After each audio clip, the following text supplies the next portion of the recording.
Oh my God, I'm Tim Hamilton. Oh my And God, I'm you're- George O'Connor. It's episode 183 of Seddy Bimco, Part 2, The Revenge, where we talk about old movies, usually, that are kind of bad and silly. And this week, what did George pick? Oh, I picked a very new movie called Snatchers from 2020. Not Snatchers from like 2016. 2019. Actually, I'm a little bit. Let me sort of write it down because this watched that movie's one. name makes it a little hard to find. Not Snatched. Not Snatched. The Brad Pitt movie from 2000. That's just Snatch, I think. Not Snatched. Yeah, I forget. Yeah. But we'll get there. We're going to talk about that movie. We'll get there, Tim. But first, we'll get there. An age-old question about revenge, thus the name of the podcast. Boy. George, did the lion ever get revenge on the leopard for suggesting that he eat the red-headed safari guide? Because after that lion got gingivitis. Ate the red-headed safari guide. Got gingivitis, George. It's Seddy Bimco, Part 2, The Revenge. The show where we create revenge sequels that nobody wanted.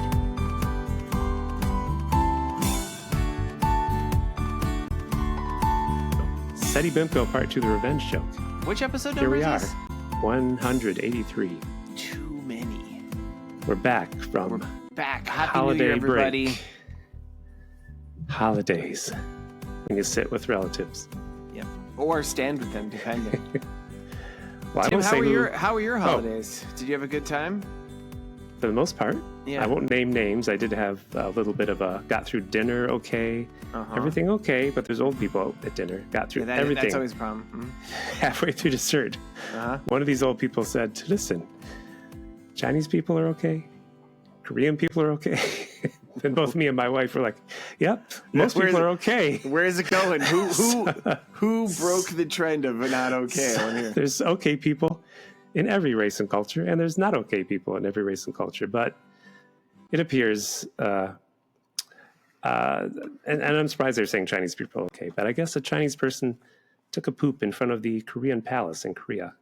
And you know how old people watch news. This must have run like 50 times, so... Some people I know took offense to this and feel that... Was it on purpose? The punishment of 50 yen or $50 was not enough. So it seems like it was on purpose. According to these older people I talked to, there was a bathroom nearby. This was uncalled for. And we say it goes on all the time here in Brooklyn. On the subway, on the street. Tim, have you ever seen a person poop on the streets of Brooklyn? Yeah. You have? Remember, because my dog barked at a person doing that next to a tree. That was something that happened a while ago. When you saw that, were you close enough to see if they had any corn in their stool? Are you segueing already, George? I'm segueing already, George. Nothing happened to you? You want to talk about? Come on. I don't. Do we have to have the segue battle every week? Tim, I'll be honest. I don't even know which holiday we're coming back from. The holidays. The birth of our Lord and Savior. Okay, so should we tell people as we're recording, it's actually only February? We record so far in advance. Yeah. Tim's making up hypothetical meal. I don't even know was that Thanksgiving?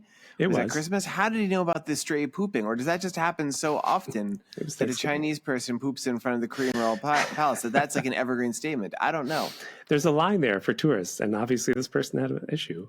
Could have been sick. Could have been. Yeah, I mean, we've all been there. Ate too many of General Tao's chicken. General Tso's? General Tso's. You know that's not a real Chinese dish. Oh, right? I know. Okay. Yeah, we know. Right, yeah. We know. Tim, are you referring to yourself in the royal we again? Yes. I don't eat fast Chinese food. Not for a long time. It doesn't do my body good. There's no faster curve in all of cuisine where like that first bite's delicious, and by the time you're halfway through, you're like, it's just bad. Chinatown, if you go eat Chinatown, that's okay. But fast food. Have I ever Chinese told food. the story of the time I had to poop in the streets of Brooklyn because of Chinese food? Maybe not. I feel like It's always good to tell it twice. Yeah, this is many, many years ago. Starting off with poop stories. Well, it's very appropriate for today's movie. My then girlfriend was out of town, and when that would happen, I'd always eat like an animal. So I had eaten a lot of General Tso's chicken. And then I had been like going out doing something with some friends, and I was coming back. Oh my God, Tim, this is right in your neck of the woods. This is when I lived over Myrtle Avenue. I had to go to the bathroom so bad, and I hopped off, and I'm walking back, and I actually hopped off early because it was so bad. Wait, hopped off the subway? The subway. Okay. I hopped off early trying to find a place, and there was just nothing open. I was on the far side of the park near you, the one that you always let your mice into. And I was like, oh no, what am I going to do? And I knew Brooklyn Hospital was right there. Which always gives away which park at. I knew there was a hospital right there. And I'm like, okay, I don't know if I go to the left or to the right, but one of them is going to be the emergency room. I'm going to run in and use the bathroom. And I made the wrong choice. And I was just like, it's too far away. I'm not going to make it. So I went into the bushes on the side of it and did my dirty business. Took off my boxers, which were, I remember very distinctly, were some Homer Simpson boxers. Took them off because I had to use them to clean up. Oof. And I left it there in an unholy mess for people to find. Possibly still there to this day. Yep. You don't want me to edit that out? I don't know. Think about it. It doesn't make me look good, but, you know, it happens to us all. Oh. That's my story. It's funny we're talking about that because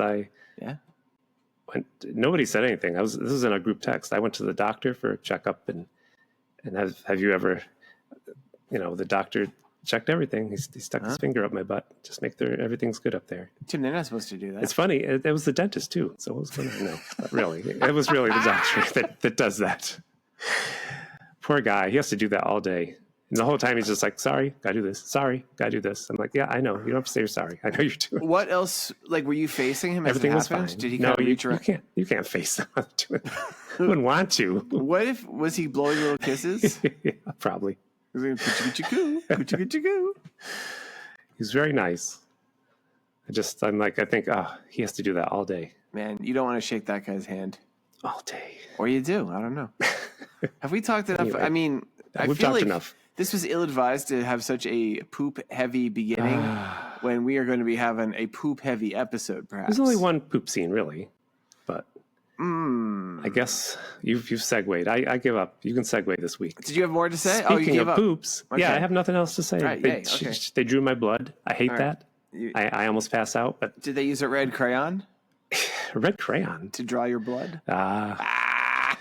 Amelia Bedelia was there. Oh, no. I hate when she's there. She's always cutting the rug and trimming the carpet. I mean, the curtains. I meant to tell you, the other day I saw something weird in one of the bathrooms. One of the toilets had like glow. Everybody is acting weird. And not just Williamsburg weird, different weird. Alien weird. So there's aliens? Alien? Please. It's true, they're infecting me, controlling me. This is exactly what they So Okay. if you're an avid listener of Seddy Bimco, you know there's nothing Tim hates more than a recent movie. There is something to hate more. A recent movie that's a comedy. I'll Having a hate finger even up my more. butt. And then a recent comedy that is also like maybe a really nearby to us movie, like real local. I think this is probably potentially going in. It's so filled of snafus of your social anxiety that the only way this could be worse is if you literally had a finger up your butt. Am I right? Right. All right. Because I have to say, if you're new, if you worked on this movie and you're listening because of that, we usually talk about like old bad movies from the 70s, 80s, 90s. You do especially. You do more like purpose. 50s. Yeah. That's the purpose. I said 70s, 80s, 90s. So if you worked on this, we're just going to have a laugh. No insult to you. You made a movie. We always say that. I didn't make a movie. And No, you sure didn't. I didn't spot the boom mic. You did an okay job with this everything. was a pretty well-made movie. Yeah. I'm curious whether you got permits because you're always in some streets that I can't tell where you are in Brooklyn. Seems like you're kind of hiding. There's a lot of McCarran Park and stuff in there. I thought that's what it was. Yeah. So. So if you didn't hear last episode, I just want to remind people or the last time I was on, wasn't even last episode. The way I found this movie was Tim and I had just wrapped up our tour, our global tour. We didn't do all these countries, not even close. But we were doing like a kind of like traveling around the world as our country burns into a collapsing heap of garbage, just visiting other countries and stuff. And we decided to bring it home. So I'm like, what am I going to do to welcome Seddy Bimco back to Brooklyn? So I was wandering through the neighborhood I live in. I could say it's Bed-Stuy, Bedford-Stuyvesant. It's a big neighborhood. You're not going to find me. I'll disappear, blend in. There's nobody that lives near you that people want to stalk. There's probably lots of people near me. I've seen some famouses. Yeah. But I was outside a bagel place that I occasionally visit, and I was waiting for my order, and I looked, and there was this little flyer stuck to like a little pole right outside. It said, "Have you seen this plant?" And it was like a picture of two women holding like looks like a purple ear of corn. Mm-hmm. And if you look up close, it says, "Looks like corn, is purple though, not corn color." And then there's some other weird stuff, like a bunch of people dressed in purple torched my 73 Buick LeSabre. Coincidence? And like stuff like that. There was a picture of a guy, and there was like a little, like one of those little codes that you scan with your phone. And I'll put this on our Instagram. Yeah, let's put the Instagram. And so I scanned it, and it took me to it's a movie. It was available for rent or buy on Amazon. I don't normally like to give Amazon money, but I do like to give money to local artists. I'm like, sure, somebody is taking this super duper street level and putting their movie out. So I mid episode, I sprang this on Tim. He was very mad. He punched a wall, kicked a cat, did a bunch of other stuff. But here we are. So we're watching this movie, which let me go back to. Is it from 2020 though? That's the thing, right? Why did you see a sign today? Well, that's interesting, right? So it's from 2020, as near as I could tell. Unfortunately, there was another Snatchers movie called Snatchers that came out 2019, which is apparently also about aliens. So it's like it's pretty hard finding this one. I've gone to the Facebook page of the person who made this movie and and stuff. So it looks as if this movie was out there for a while. It was in like the Brooklyn Film Festival and a few things, and maybe they just got rights back to it or something, but they're out there promoting it again. So there's a lot of posts and stuff. Things happen. Yeah. It's directed by a guy named John Kingman, who did a few other things here and there. It's written by a guy named Guy Patton. He is from the Upright Citizens Brigade, the actual improv center here in New York. I think I've seen him a few times. I was looking at photos of the dude. Follow them both now because I'm like, cool, I was a fan of this thing. Can I read the brief description? Yeah. You go. I have two brief descriptions. I'll read this one. It's a little bit longer. A rough-hewn Mennonite witnesses a meteor rip apart the skies on his farm, leaving behind a smoking crater filled with glowing corn husks. A lesbian couple unknowingly distributes the corn to unsuspecting Brooklynites through their food truck. An FDA agent with FBI dreams tries to track down a mysterious pot he's only seen on Instagram. A woman in the midst of a late 20s crisis is cleaning up toilets when she starts noticing her coworkers changing. Each of them has a key to the puzzle. But can they figure out a way to stop an alien invasion before it's too late? Or will they, too, succumb to the pod's alluring glow? And how will they tell the difference between a snatcher and a regular Brooklyn weirdo? And George, you say Mennonite, but I thought part of the joke of the movie was we don't really know what Jeb is the character from, I guess, the Mennonites. He's always like, I'm not Amish, I'm not Jewish, Yeah. I'm not. Okay, we never really know. I never looked this up, but correct me if I'm wrong. Are not Mennonites and Amish two different things? That's what I thought. I thought people said he's Amish, and he goes, I'm Mennonite. Like he was mad about. Maybe. I thought he always said, I'm not that, and I thought the joke was, what is he? I don't know. He's just, there's a lot of so all right. Here's we the start thing. with him and a woman. Yeah. And they're like Who sitting on look a like porch. they're Amish, but I guess they're Mennonites. Tim, keep talking. I'm going to look up the difference here. I'm curious. But they're in Amish country and they're sitting on a porch. Or Mennonite country. Yeah. And Jeb is like making all sorts of allusions to how he wants to touch her body in some way or kiss her. And she's worried they're going to go to hell. It's a whole kind of sitting on the porch, hoping to kiss for the first time thing. May I jump in to tell you? Yeah. The Amish practices stricter separation from the modern world, which they don't use any technology and stuff and things, where Mennonites are, while they're more conservative than us, they will actually involve themselves with modern society. They watch TV. I mean, he watches that show, what's he call it, Scheinfeld. A lot of those people are Jewish. That's right. Yeah. He watched I didn't catch that. I don't think Amish watch TV. Yeah, and like he's been in a car, like he's making a few references. That makes sense. So now we know Mennonites are not complete Luddites. And if you're a Mennonite listener, hello. And if you're an Amish listener, you ain't, because there's no way you'd hear us. There's some people in Brooklyn, very strict Jewish, who do not watch TV and such. They're not supposed to, I think. Is that true? I didn't realize that. I assume you're talking about the Hasidim. I didn't realize they didn't watch TV. Because I knew an artist, graphic designer, who worked for two brothers. Mm-hmm. And when the one brother was there working with him, he'd watch TV in the other room while he was waiting for the graphic designer to get his work done for him. And if he saw his brother coming, he had to turn it off and pretend like he wasn't watching it until his brother came. And when he left, the other brother turned the TV on. It's like, I'm going to watch TV. Yes. You know, your they friend were supposed to be watching your friend TV. Who could have like solved so many problems in that family is be like, hey, I got to tell you something. Abraham, other Abraham, Yes. Look, you're both watching TV. Right. Probably watching Seinfeld. All those Seinfeld. Seinfeld. A lot of Jews in that show. All right, so yeah, they're like it's a joke where he's like, I long to hold some part. Like he basically wants it sounds like he's talking about grabbing something. He wants to hold her hand. He goes, "This one to touch some part of you that's not swaddled in clothing," and he actually goes to like there's passion between them. It's like they're almost going to kiss, and suddenly, as my description revealed, like the sky kind of rips open and a meteor hits in the field nearby, which we don't see, but we see lights. Yeah, which I'm not complaining. It's low I mean, budget. let's just say this is a clearly inexpensively done movie, but like extremely well shot. Which we've seen this thing before. It actually always makes me really happy. Like it's making movies is hard work. That's why Tim and I have done it because we're lazy guys, very lazy. We'd rather sit on a podcast and make fun of movies. We saw people that made things. Like Natalie Kim, who was on the show, Oh, she made she made a whole TV series.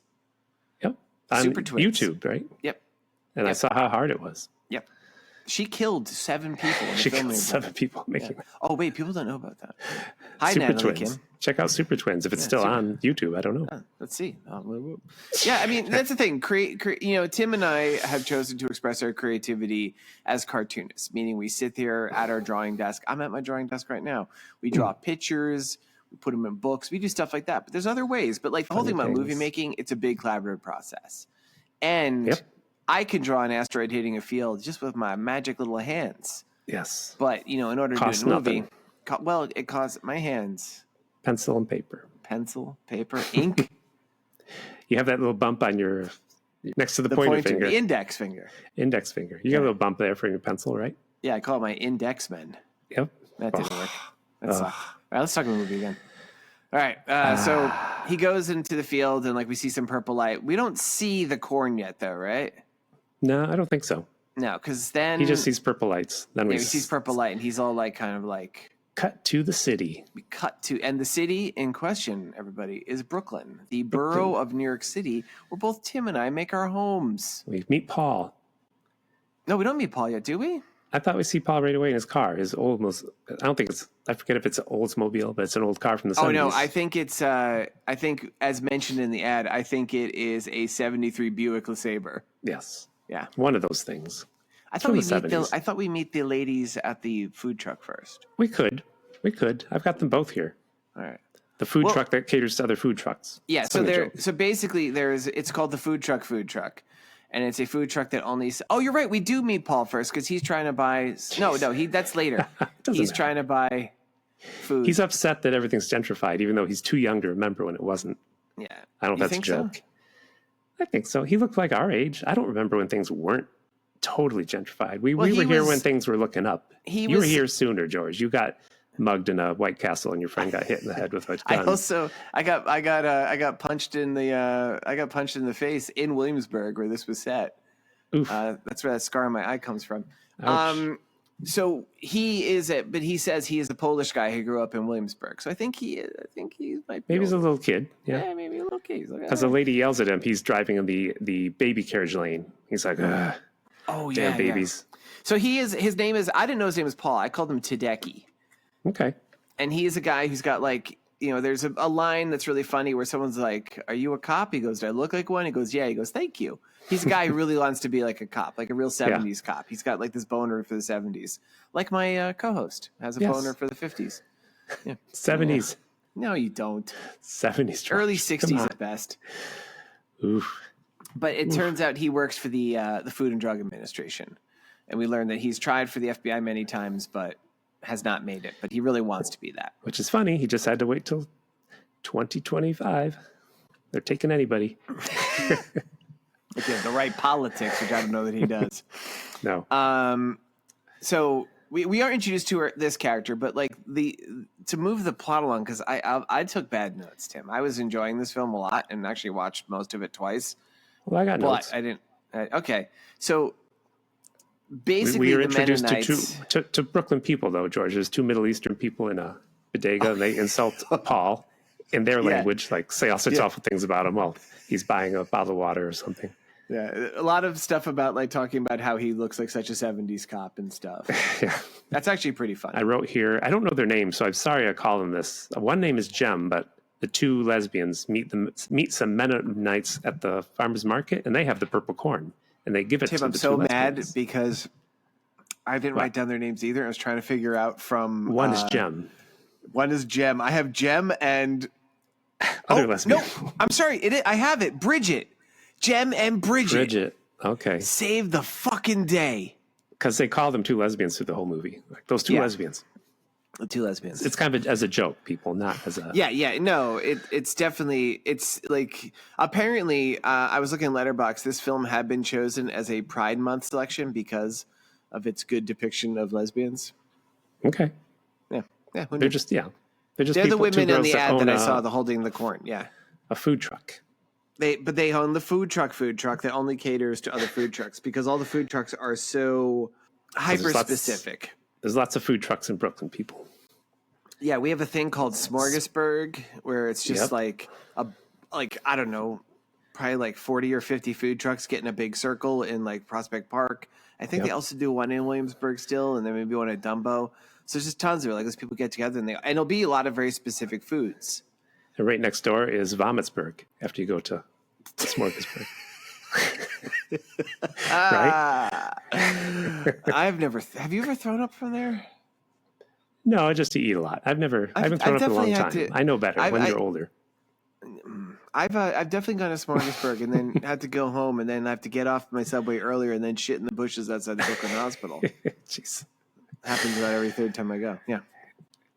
You better go to the doctor and get like a finger poked up there. See what's going on. No, they just want me to do that. So the Mennonite guy comes with the purple corn and they're like, what is this? That's really exciting. So they take the corn and they're going to like cook something with it or something. And then we meet other food trucky people. There's like a British lady. There's lots of pickle. We have a lot of pickle jokes and I didn't write them down because I'm like, I want to do my own jokes. I'm going to do my first list then. Pickles things. Oh, did you It's use a some running pickle joke in this that there's like food trucks with pickles. And so I decided to, I'm sorry we didn't write them down because they had a lot. I came up with a few of my own ones. You ready? George, I love pickles. Are these pickle trucks? These are other pickle trucks that they could have used in this movie. So they have a lot of ones like, I don't remember. Do you remember any of them? Like the Real Dill, I think was one. I think, yeah. Yeah, I don't know. So here's mine. What's the Dill EO? Oh, okay. Like it. Pickle of the Litter. Mm-hmm. Yeah, that's one of those. It's like cat litter on it. This one is like got a little flavor of Spain. Salvador Dilly. Oh, good one. This is one Sell for the them young in front folks. of the museum. Yeah. Oh, that was a good idea. Here's one for the young folks. Pickelodian. Here's one for musicians. Pickling the Ivories. Here's one for the guy in this movie who keeps jerking off in the train. Jerkin' my gherkin. That's an old one. Yeah, is it? Yeah, I guess it is. Yeah. Here's one. Here's one with like a Caribbean flavor. Tropical flavors. Yeah. This list sucks. Yeah. No, these are good. I like them. Here's another one for kids. Pickle Me Elmo. That's good. This one is really popular. They sell that on Sesame Street. They do. Right. It's the public. This one is so popular. I've never actually I've just seen the lines. They're so long. It's the cucumber. And this last one is just suck my pickle. Yeah, that sucks. That list sucks. No, those were good. If you're connected to this film, I apologize. All right. Those were good, George. At least 80% of those were good. Solid. That's pretty good. It's B, solid B. So lower B minus. So Bridget and Jem take this thing, and there is a scene where they're going to maybe cook with it and it shoots stuff on them, so they don't. And so then this British woman who runs another food truck comes by. She's like, "Oh, what is that purple corn? Can I take it?" And they give it to her. Yeah. Yep. Then we meet Bree. But before that, they did take a photo of them posing with the purple corn and posted it on Instagram. Where you found it. It's the same. Yeah, I guess on the tree. I found it on a tree, but it's the same photo. So then we meet Bree, who's cleaning toilets because she's making a documentary about what it's like to clean toilets and be a worker.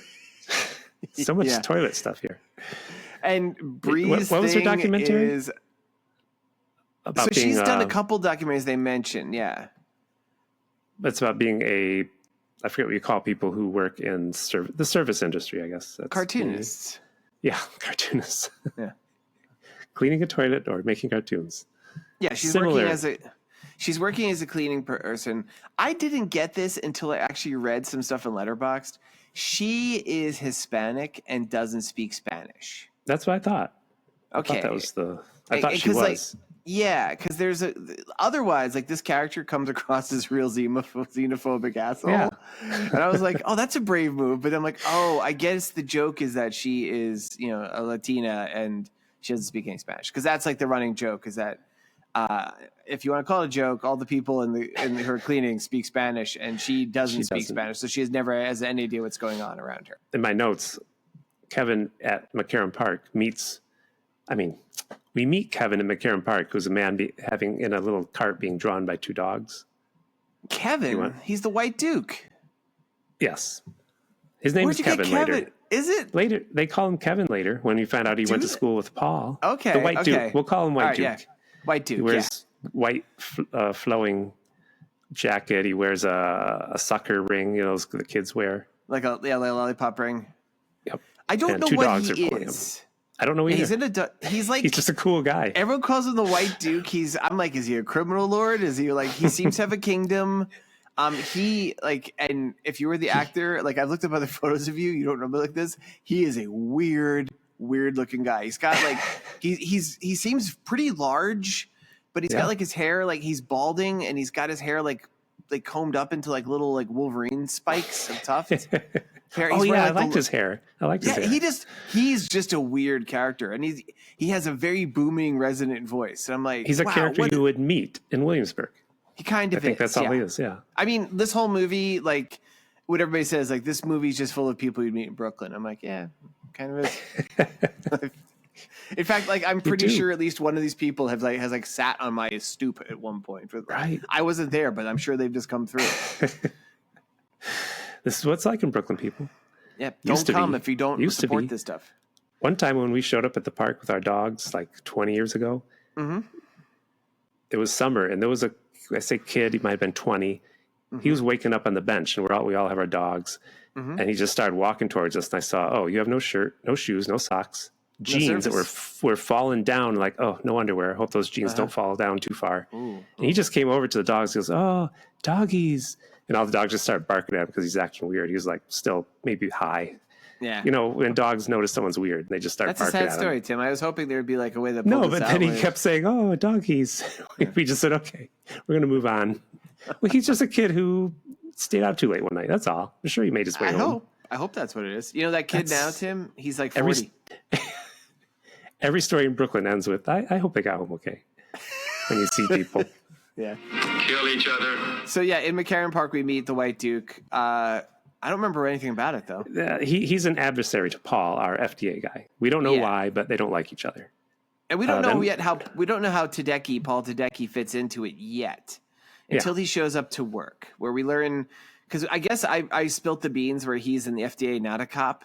We learn that he's only in the FDA, and he gets there and he's like, everyone at his workplace kind of ignores him. And he goes to his boss, and his boss, he's like, hey, chief. And he's like, first off, I'm not the chief of anything. It's like Perry White. Yeah. And his boss gives him his job. They found on Instagram this photo of an undocumented vegetable, the purple corn. And since they're the Food and Drug Administration, he gives it to Tedecki to go out and find this piece of fruit or vegetable. Yeah. Vegetable. I think they make that joke in the movie. It's not a fruit. Yeah, I guess it is a fruit, right? It's a vegetable, corn. Pretty sure. I mean, isn't a fruit. Okay, let's have this argument. Isn't a fruit like, I know we have weird ways of characterizing fruits and vegetables based on the sweet and savory kind of, but isn't a fruit anything a plant produces that's meant to be eaten and to distribute seeds? And then the vegetables, when you eat a part of the plant, that's why, like, say, broccoli is a vegetable because you're actually eating the flowers of the plant. But I don't know what corn is, because corn is mutated grass. You're eating the seeds, right? Because you plant those corns, they grow more corn. So. Yeah, and clearly corn is designed to get through your digestive system. The natives called it maize. That's true, they did, Tim.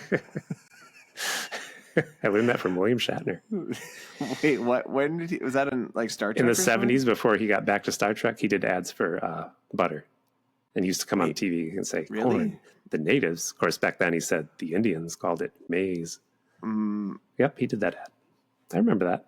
Yep, I'm glad you do. Do you think William Shatner is glad you remember that, or is he like? I think he is. Is he alive? Oh God, yeah. I think he's in a wheelchair a lot now, 90, but he's alive. Right? Yeah, he's getting old. He's old. He's still around. Him and How old is Takai. he? That I don't know. Him and Takai, they don't like each other. Nobody liked him. Oh, Tim, he's 94 years old. Oof. He's not in this movie, though. Nope. But Bree is. We see a scene because it comes back later. I thought, this is a funny joke. She's on the subway, and there's a creepy guy behind her with an overcoat just masturbating, staring at her. Which, again... That guy, he's, first off, I looked him up at IMDb. Like, that guy, I enjoyed that performance. Like, all you see is just him, like, but the way he's just... Like, and there's two scenes with him. Like, this one, he's just kind of like furiously pumping in the background. Nobody really notices it. But later, there's a scene where they do it. He's just beaming, like, so happy. And I looked into this movie, this character. Oh. For my first list. Oh! Let's hear it. But why is this man masturbating on the subway, George? I looked into it. I found out a few reasons why.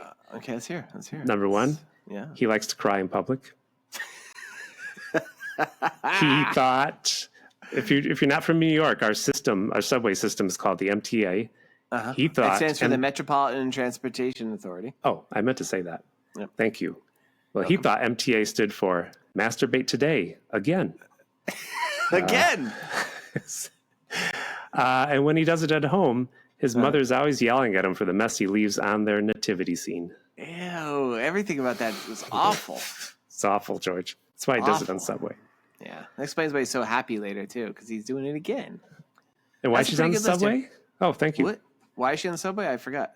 She's going to Ray Ray's art show, her boyfriend, Ray Ray. Right, I want to just mention really quickly, too, that the place she works, just because it's the site of the infection that eventually happens, is like a tech place where they're creating an app that lets you meet people right in front of you called ICU. And it's pretty funny. And, like, man, there are a lot of people doing shit like that in Brooklyn.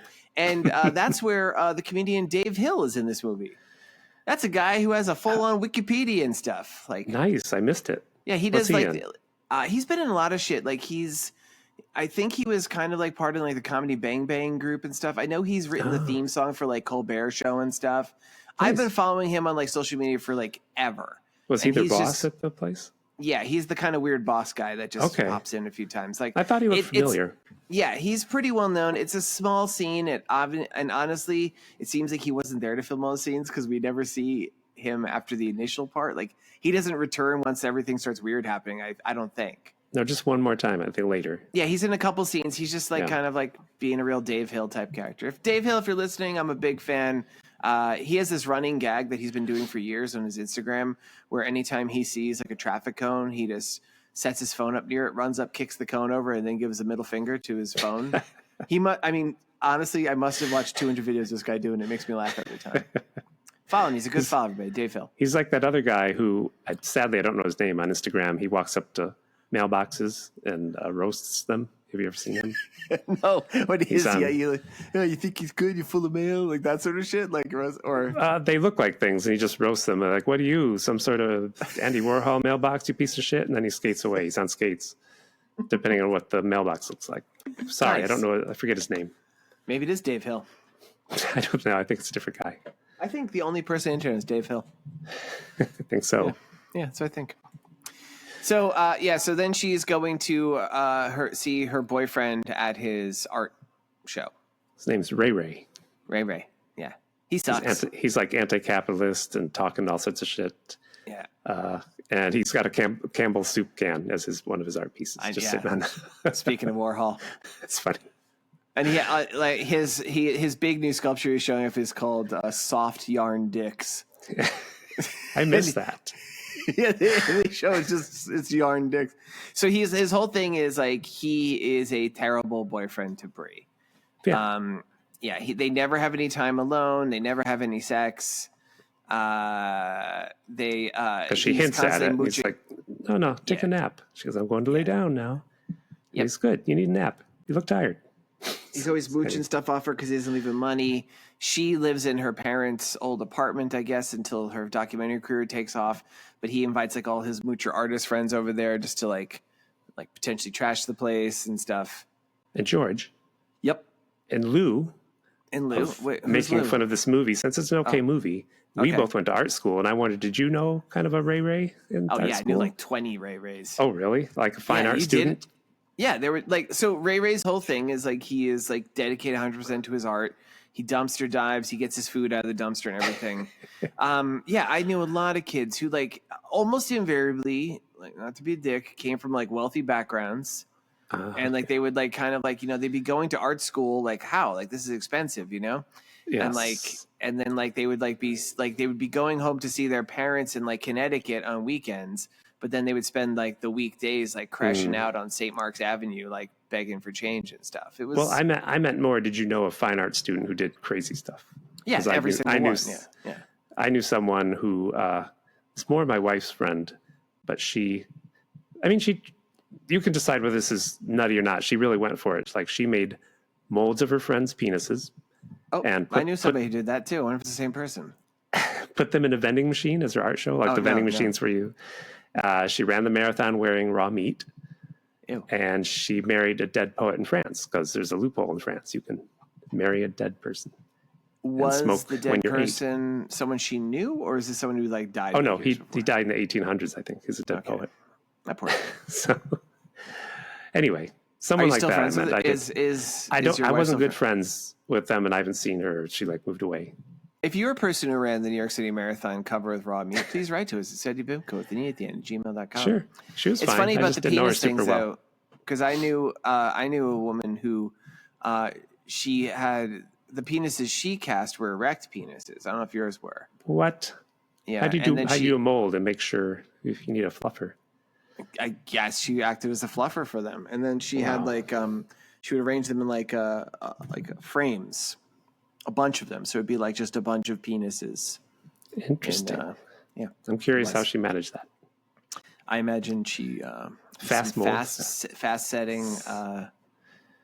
Was George one of them? George is not saying. George is sweating. Not one. Is George one? Oh, why are you sweating? Why is your face turning red? Because it's so hot in here, Tim.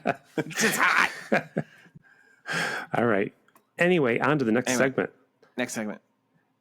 Oh, when Ray is digging through garbage, the lady shows up and gives him the purple corn, right? Yeah, the English lady we saw before, and she's acting differently. Yeah. And also, I guess we should mention this. There was a scene at Bree's work where she saw what I didn't actually read as this because they don't show it, but when the toilets was glowing purple. Yes. Because I don't know why, but already somebody pooped purple there. So the British woman who had gotten the purple corn shows up in the dumpster and gives him the corn. And I'm lost. Oh, Bree and Paul, they meet at this startup place. Did that happen yet? This is in my notes. Because Bree and Paul dated once. He took her to a Dwayne Reed. Do I remember that Dwayne Reed that they filmed Dog Day Afternoon in, or something. Yes. And he's like, oh, hey, how are you? Blah, blah, blah. And they're kind of flirtatious, but she's like, I got a boyfriend. Yep. Why do they meet there? He's investigating where she works because there was the corn maybe there. I don't know why we left out a whole scene. Oh, here's why. Yeah, because we left out a whole scene where like he goes to like where all the food trucks are and he's able to get enough that somebody has like somehow he traces it back to where she works. I forget. And he recognizes her. Or she recognizes him. Actually, she's like, "Oh, you're Tadeki, right?" Yes. And he sees that as his in. He wants to see the toilets at this place because he thinks something is happening there. But Dave Hill is like, we're closing it for cleaning. And she's like, well, that's weird. We normally close it. I normally clean the toilets afterwards. And he's like, do you think you could get me in through the sewers? Because he really wants to go in the sewers for some reason. But so eventually, like we learned they have this little bit of a history. They went this one date to like a Dwayne Reed because they filmed maybe it was Serpico in it. I don't know. One of the 70s cop movies. I missed that. Yeah, and so she has the boyfriend. That was before. We're getting tired up. We got to move this along, Tim. Here's what's happening, everybody. The purple corn is turning people. It's like a body snatchers thing. The Snatchers here. Thing. In case you thought that was a crass reference to a woman's anatomy or something, no. It's just they're doing body snatchers, and it's gradually becoming obvious to people.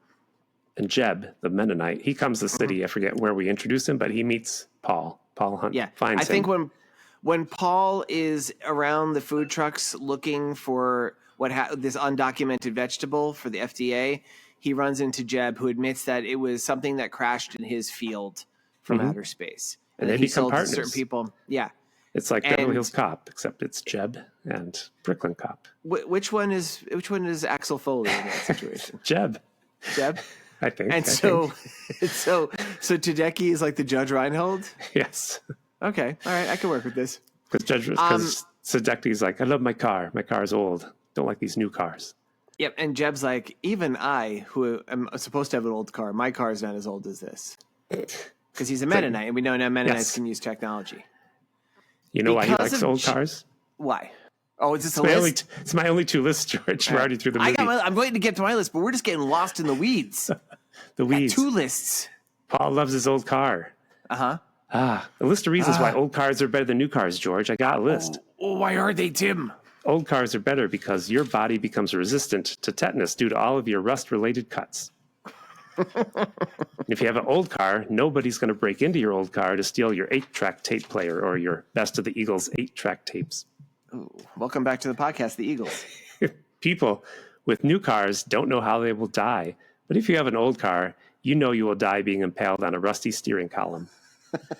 There you go. While listening to the Eagles. While you're trying to eject your Best of the Eagles 8-track tape. Yeah. Nice. Something like that. Yeah. Something like that. Tim, we're fucking pros. It's getting better all the time. It's getting better. It took us 183 episodes. You got to admit it's getting better, Tim. It's getting better all the time. All the time. It can't get no worse. No. Yeah. So now with Jeb, that brings us to Jem and Bridget, who they're like, oh, yeah, we had the corn, but we gave it to these people. And they're all noticing stuff weird is happening, right? Yep. People are getting possessed. Yep. And once they possess, they all start wearing purple. That's an easy bit of and they look funny. They kind of act like they're spaced out. Yeah. And they're acting, they go to great lengths, even though showing how Brooklyn is gentrified. Everyone's just like a little weirdo. They're all much like nicer and a little bit more normal in a weird way, even though it's weird in a Brooklyn context. Including Bree goes home and she finds that JJ, her creepy boyfriend, and everyone wants to sleep with her and is always using her. He's like cooked her dinner with like new food, and she's like, "Oh my god!" But that's when she's like, "I'm going to take a nap," and he's like, "Yeah, good. You look tired." I think that's when that happens. But doesn't she find glowing purple poop in the toilet? We never see it. She finds glowing purple. Yeah, she goes in the toilet and she's thinking he's acting weird, and she's already been cued in that there's maybe something weird with poops and stuff. Mm-hmm. And she goes into her bathroom and she sees, like, we just see the toilet's glowing purple, and she's like, oh. So she runs out and then she finds Tedeki. So now we have all of our core characters assembled: Jeb, the Mennonite, Jem and Bridget, the couple, and then Paul Tedeki and Bree, who had that one date at a Dwayne Reed once. Mm-hmm. And they're all like, we have to stop this abduction. Yep. They go to her place of employment, and everyone's been taken over, obviously, right? They see there's a couple at their place of employment who like each other, but they're afraid to talk to each other, and that's why it's funny that they're making an app to talk to people who are right in front of you, because there's two people at work that like each other, and they see them kiss. And I forget where we first see this, but the girl puts a little creature on the guy's back and he becomes possessed. But there are tiny little starfish creatures, and I forget where we first see them. They do attack Bree. We see it in Bree's apartment after she sees the poop. Doesn't want to attack her, or is that later? Yeah, because she Goonies it. Yeah, well, no, Gremlins it, not Goonies. Oh, I messed it up. She messed it up. Wrong G movie, dummy. She grabs she Goonies it. That's she Goonies it. She makes it do the truffle shuffle, and it dies of humiliation. Yes. No, she grabs it, sticks it in the microwave, and it explodes like a Jiffy Pop. And I don't know if this is meant to be a joke in the movie, but it's part of the movie where they say, hey, microwaves hurt these things. And I'm like, well, you put anything in a microwave, it hurts. Yeah, but it especially hurts when they explode. Wouldn't you explode? I think you would explode. Not as fast as this thing does. I've microwaved myself a few times, Tim. The worst that happened is I had to stop and drop my drawers outside the Brooklyn hospital and go to the bathroom in the bushes. Never happened to me. Somewhere here, Bree gets on the subway and that same man is masturbating behind her. Now gleefully, yep. No longer crying, just smiling hysterically. It's pretty funny.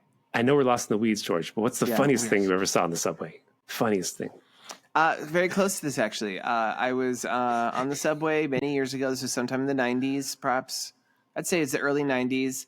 And a friend of a friend who was visiting from out of town, who had been very scared of the idea of the city, was there with me and my then girlfriend. We're on the subway riding somewhere.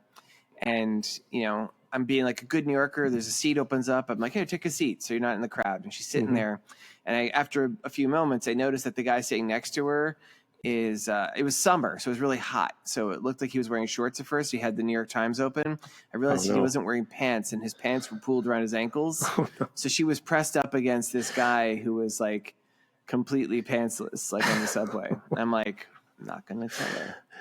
And you were sitting next to him at first. And I was standing up in front of them, and like somebody got up, and I did the thing. I held the seat up, like, quick, sit here. Oh, okay. And so she sat there, and she was wearing shorts, so her bare leg skin was pressed up against the completely bare bottom torso of a man who was looking like he was prepping to take a Sunday morning shit on the subway. But he had underwear on or no? Couldn't tell. He had the New York Times like on his. It was covering his.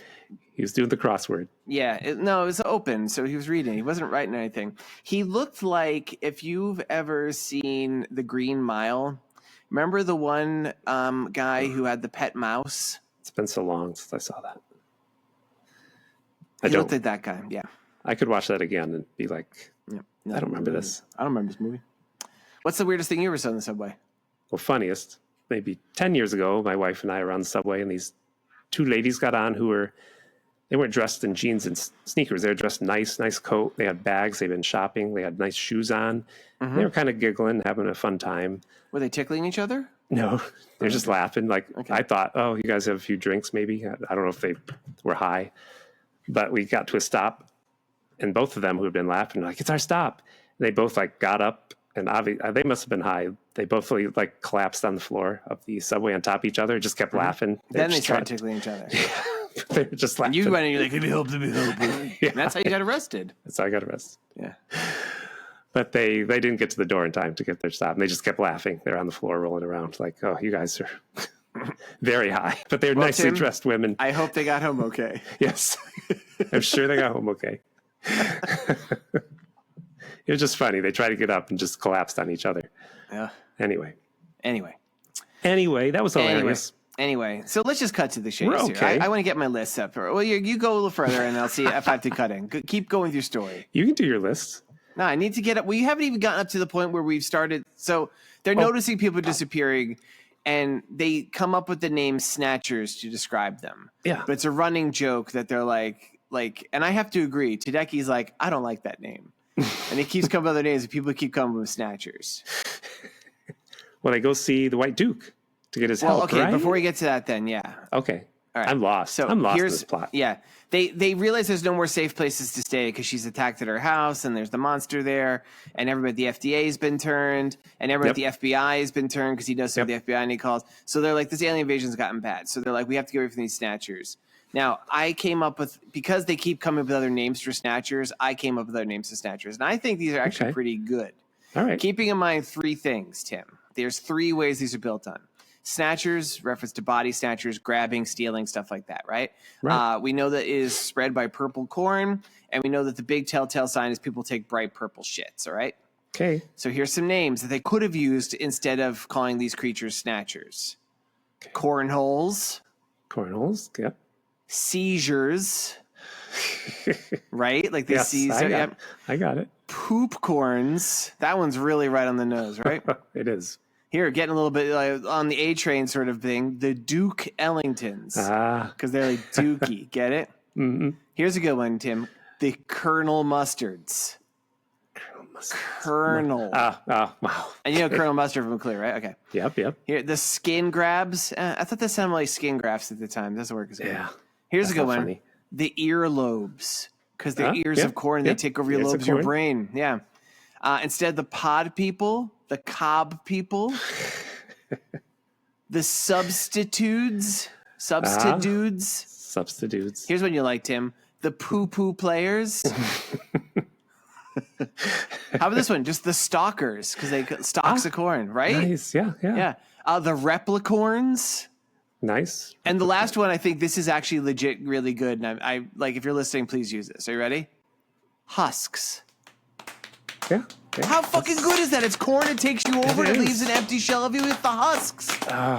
People that made this are kicking themselves. They are kicking themselves. They're like, they're going to be happy that they put up the sign in my neighborhood because I found it. They could rename this movie The Husks or something. It's purple poop, George. How about pooper rain? Poople rain. Poople rain. There you go. Purple rain. That's good. That's good. Has nothing to do with corn, but It's got the purple. Purple, I could have said like the Violet Femmes or something. There was some stuff we could have done. So they go, the only place they figure they can go is it comes up that Tedeki knows the White Duke. They're like, the White Duke? Everyone loves the White Duke. Well, except for the ASPCA because they're not wild about his dog sled. right. So he has like this like weird palace. Dance party, I guess. A dance party sort of thing in Williamsburg, and he like literally sits on the throne there. And he's like, you're going to come to me. Like, it turns out they were high school friends. Yes. They've known each other since they were children. They were both Polish kids growing up in Williamsburg before gentrified. And in Tudeki's words, Tudeki felt that White Duke got weird because he became like uber Williamsburgy. And White Duke's like, you got fucking weird. You became like a cop. Yeah. But so they're able to appeal to him for help. He has to, White Duke got guns, I guess. He's got guns. He's got guards. He seems to be a criminal, I think. Yes. He's got like a Some whole sort. gang of dudes there, and like it's all under protection. But he's like, you have to kiss the ring, and he pulls out like the little Sucker ring. blow pop sucker thing. And he's like, it's got hair, and he goes, oh, it must be one of the dogs, and he disgustingly licks it off, and then he makes He makes the other guy suck on it, pushes his head on it. Yeah, it's really gross. It's disgusting. But they get a place to stay, and there's a little moment when we get to see a moment between Bree and Tedeki. They're in like fancy pajamas he provides for them, and they're in like this like weird sex dungeon place. And they're What do like, they talk about, George? I don't remember. Talk about? What do they talk about? Is it? Remind me. They're talking about how he'd like to date her, and she's like, well, listen, everybody liked Luke, but they wanted to bone Han Solo. That's true. She goes, you're a Luke. It's okay. I thought that, although she does like old Jedi Master Luke with a beard, she does say. Yes. But yes, that was pretty good. I got very excited for you. Because they talk about kissing and how she goes, well, Luke and Leia were brother and sister. They even talk about specifically, he's like, do you think there's any chance between us? She's like, no, at my age, she goes, look, I'm just looking to bone roughly, get boned hard by some good looking guys. Yes. He's like, whoa, way to be blunt, Bree. And she's like, look, it's just nothing, like, don't feel bad about it. Like, I'm just like, I'm young and I don't know what I want yet. I just want to be like, I want to have a Han Solo. And he's like, just because he's Han Solo and he's good looking doesn't mean he knows how to fuck. And even as he says, that Han Solo fucks. Yep. Everybody knows Han Solo fucks. Luke, I think, is a virgin. Poor guy. Right? Yeah. Who did he have sex with in Tatooine? Like a droid? A Jawa? Ponda Boba? I mean, there wasn't a lot of options for him, right? Could have hooked up with Ewok. They were like adults. They weren't on Tatooine, though. They were. Well, I'm just saying. Endor. Later, yeah, maybe like after Return of the Jedi, after he smiles at the ghost of his father, he goes, hey, Wicket, come here. And Warwick Davis is like, Ita? And then you can't see the rest. It's just filthy. No, it's terrible. Poor Warwick Davis. The things he saw. That's why he became the leprechaun later. He was emotionally scarred. Yeah. This part of the movie is the thing part. The famous thing. Oh, yes. Yes. They all have to poop in the toilet to see if they poop purple. And because there's evidence somebody pooped purple, right? So they're like, well, one of us... There's been times when all of us were away. Everyone's been isolated points. It could have been any one of us. Yeah. Jeb did fight with somebody who got purple all over him. I forget what he fought one of those little starfish things, right? We got purple stuff on. Everybody had a reason that you could suspect, and even as the viewer, like, and it could be any of them, really. Mm-hmm. Yep. So they all line up, all 6 characters: Jeb, Tadeki. Oh no, it's only 5 because the Duke doesn't join them yet, right?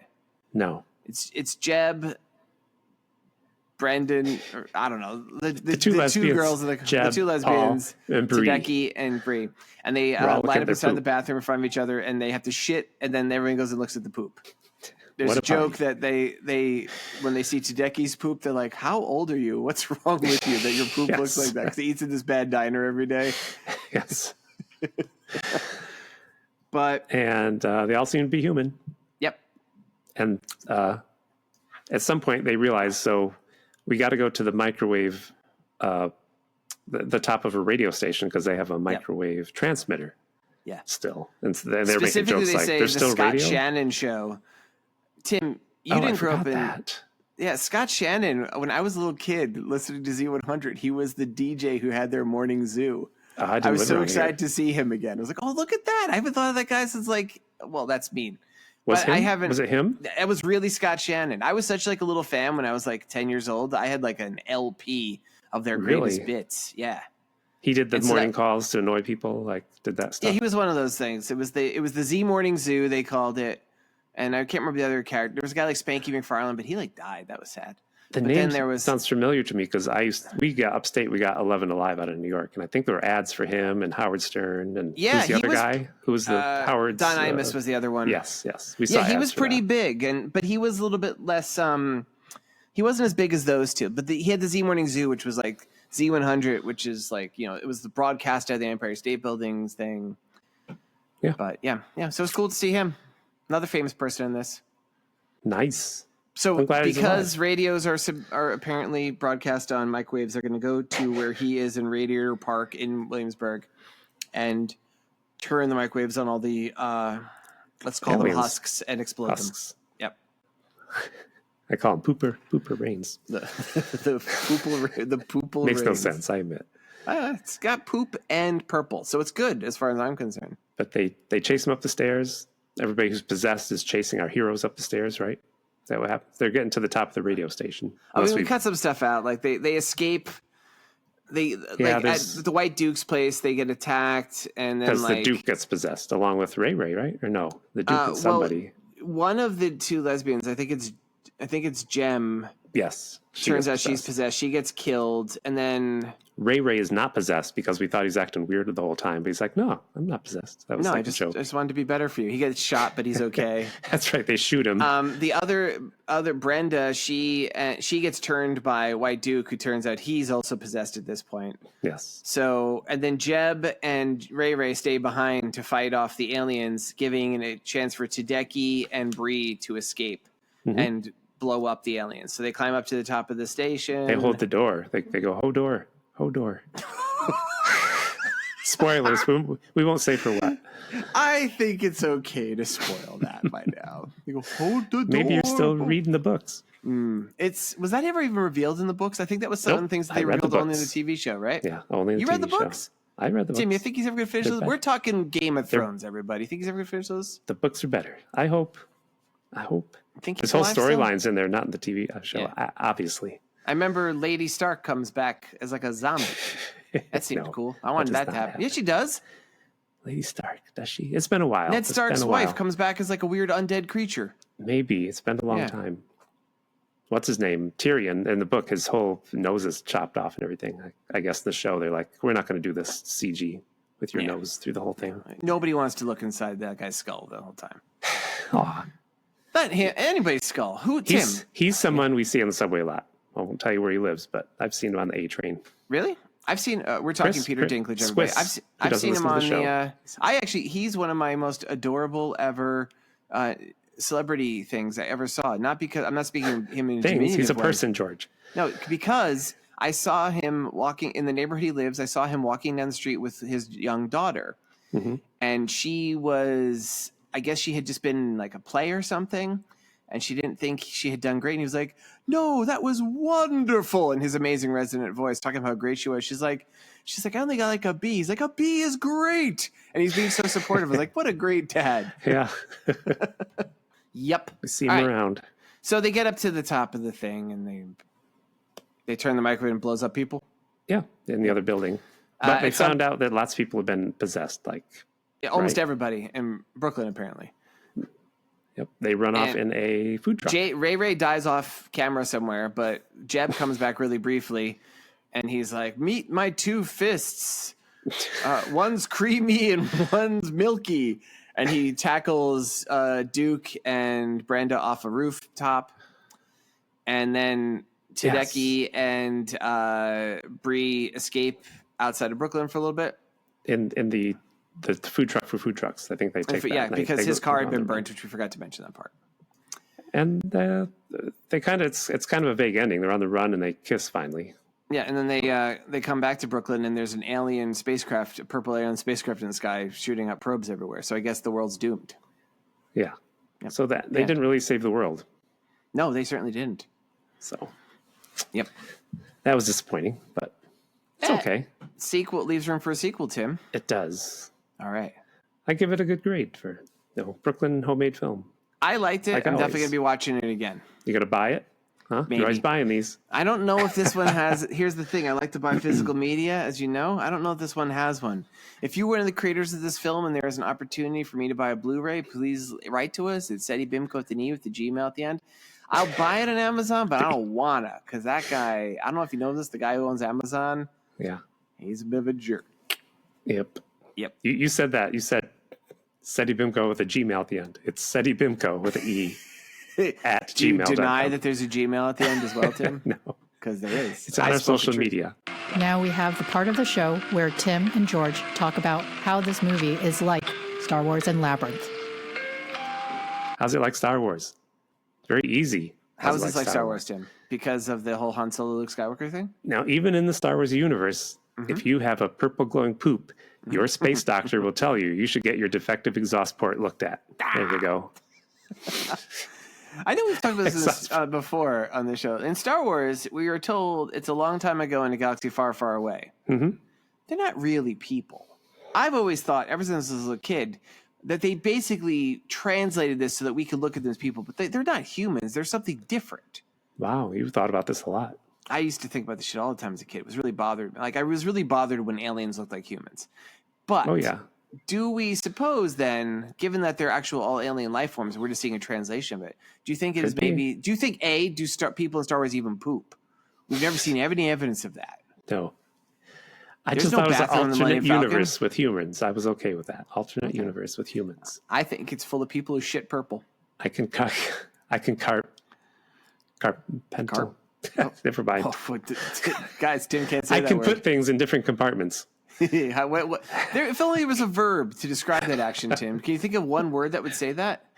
Separate. Keep them separated. You got to keep them separated. No, we're not doing that song. All right, so I like to counter Tim's mentioning of Star Wars with how this is like 1986's fantasy masterpiece Labyrinth. Mm-hmm. Well, Tim, this movie had the White Duke. And Labyrinth starred David Bowie, who one of his many one of his aliases was the Thin White Duke. Nice. Ta-da! Very good. Yes. He was also the man who fell to Earth. Oh. What else? That's about it. There was also a tin machine in it. Yeah. And then they all said, "Let's dance." They didn't dance in this movie. Yeah, they did. Don't think maybe so. In the background. All right. David Bowie, he invested in food trucks. Revenge. Wherever you are, wherever you're hiding, I'll find you. Revenge. One of us will die.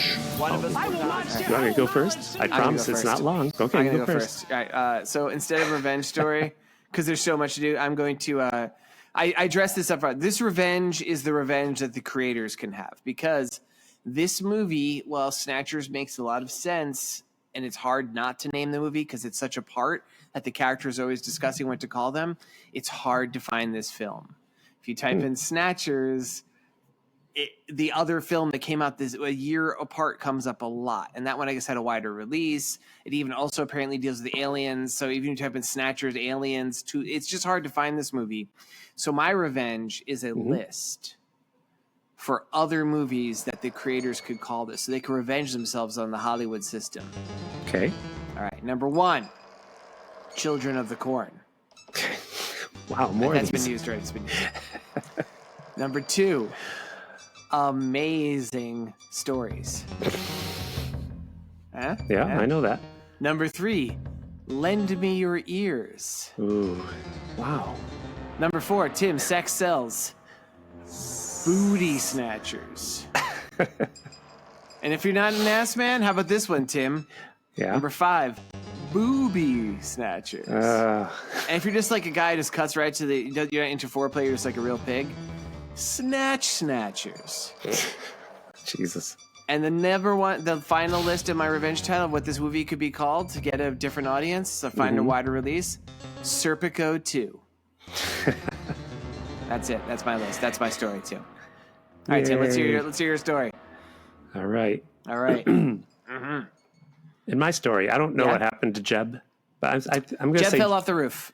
But Jeb survived that fall. He fell into a dumpster filled with Ray Ray's art that had been thrown out in the garbage. His soft Yes. yarn dicks. He landed on the soft yarn dick. Okay, that this all tracks. And he had been shopping at the antique stores in Brooklyn, so before all this happened, and he went back to his Mennonite community. Is that what he was, Mennonite? Yes, we decided he was Mennonite. 'Cause Mennonites use tech, albeit in a limited fashion. Amish do not. And he brought back some things he found in the antique shop from the big city to his village.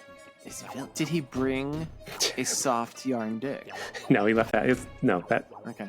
prevented his death, and he just left it there. Okay. He should have brought it back. He brought games, George. Games. Games. He brought a game called Trivial Pursuit. He's like, listen, everybody, you're going to love this game. And so we got it out, and he played with all his fellow Mennonites, and it was all fine until Zachariah got a question about how old a cow can be in cow years before it can marry someone. He said 7 years, but the official answer was 7.5. Tim, how does a cow year match to a human year? Like how? Similar to dogs, so that cow is like 21. So it's like a year old? No, like 7 years is 14 years. So that cow is like 28. Oh, you're doing reverse dog years. Tim. I am doing it. Tim, you're bad at this. It's my mistake to ask you something vaguely math related. Go on. Yes.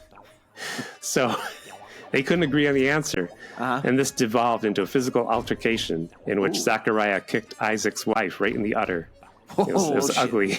She's a cow. I like that nice touch. So Jeb was like, okay, calm down. Let's try another game. This one's called Twister. It's great fun. You'll see. And this game was fun. In fact, it was all fine until Samuel's cow Edith spun the wheel and got left hoof green. And while attempting the move, she fell on Elmer and crushed him to death. And everyone, of course, was very upset. Wait, Elmer? Yeah, it was a guy. Oh, Cow okay. fell Is on that Elmer. because like Elmer's glue has a cow on it? No. Elmer is a Amish Is it? Okay. Mennonite name. Zachariah, like you kind of nailed the most Mennonite name possible right off the bat. It was good. So Jeb says, calm down. Listen, I got one more game. This one's perfect. It won't upset anyone. It's called Jarts, or lawn darts. It's a game where you throw these metal darts into the air. They hit a target on the lawn. It's very easy. I mentioned they're very heavy and sharp. They're very heavy and sharp, if no one knows. These actually existed. So they all agreed to play Jarts, and about 10 minutes later, everyone was dead. Except Jeb and Maribel the cow. She was very angry at Jeb. They weren't together already. No, they weren't together. Oh, love. That's why she's angry that Jeb brought all these evil games to town that killed her husband. And she vowed revenge on Jeb, and Jeb has to go on the run. The end. Was she moved to She was tears? Moved to tears and vengeance. Mm-hmm. She was utterly consumed with rage. vengeance. Yeah. The sequel is called Games People Play. There you go. Nice. Short. Tim, this is a good episode. It's a good episode. It was a good episode. If you're listening to us and you want to write to us at Seddy Bimco at the end at gmail.com. How's that for a segue? Do we have any mail, Tim? Nope, I'm looking. Just more fake letters from people like Geico. They're not from Geico, saying they want to advertise on our show. Are we really getting? We've been getting a lot of like weird scam stuff. Like Yeah. Hey, my name is Joe Blow, and I'm representing Spotify. Let's give us your social security number. No, let's do it. It's Joe Spotify. That's how I thought. Yeah, it must be Spotify. This. All right. Yeah. Anyway, next week I get to pick. You do, Tim. We're just relaxing with no themes for a month. Yeah, it's hard. It's hard. Themes are hard. Makes us themes give us focus. Without it, like I'm Tim. Yeah, but it's hard work. I literally chose this movie off of a poster I saw on the street. Yes, I know. See, it was easy. I'm bringing us back to our roots, George. Back to the 80s. Oh, that's our roots. The 80s. I feel like your roots are the 1950s. But Bad okay, movies, what's the movie? Bad movies from the 80s are a sweet spot. I don't know if you've seen this. I know it's winter and we're cold, but I'm going to take us to summer, and I'm going to go to Sleepaway Camp. Oh, wait. Do you know it? Yeah, I know this one. I've seen clips. I know it's bizarre. Yeah. Oh man, Tim, you've So never seen Tubi. this? Long ago, I know about it. It's kind of great. Yeah, it's kind of great. No, like this is legitimately considered a pretty good movie. In a bad way. Yeah. Oh, It's not like a way. bad movie, like good movie in a bad way, like Troll 2. It's more of like I feel like this is like a real Friday the 13th sort of thing. We'll see. You may have forgotten. I saw some scenes. Where's this available? It's on Tubi. Tubi. Sleepaway Camp. I think it's 1983. So there you go. Nice. Yep, that's it. We did it. All right. Is that good? That is good. All right. Goodbye, everybody.